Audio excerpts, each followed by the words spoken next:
गजरा वाली मोर गजरा वाली, तोर हंसी लागे चंदा के लाली।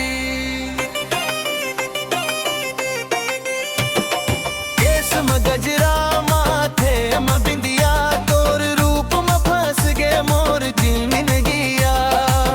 नदिया किनारे जब ते आवस, चुप के मोला देख के हासस। पायल के छन छन बाजे गली माँ, मोर दिल धड़के तोर बोली माँ। गजरा वाली रे गजरा वाली रे, तोर माया में पड़ गे मोर मनवा रे। गजरा वाली रे गजरा वाली रे, तोर माया में पड़ गे मोर मनवा रे।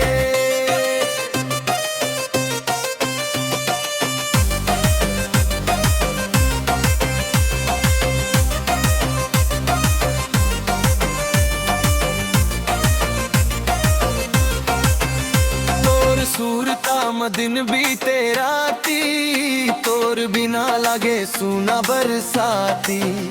हाथ में हाथ धर ले संगवारी, बन जा मोर जीवन के रानी प्यारी। लाल चुनरिया जब लहरावस, मोर नैना में सपना बन के आवस। मड़ के मेला मत सज के आईस, देखत ही मोर करे जार खाइस। गजरा वाली रे गजरा वाली रे, तोर माया में पड़ गे मोर मनवा रे।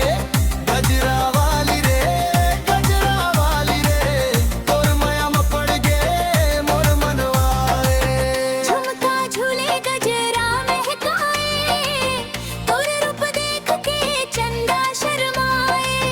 तेना मोर गीत तेना सुरताना, तोर संग जीना तोर संग मुस्ताना। जन्म जन्म के नाता बनाबो, तोर माया ला दिल में सजाबो।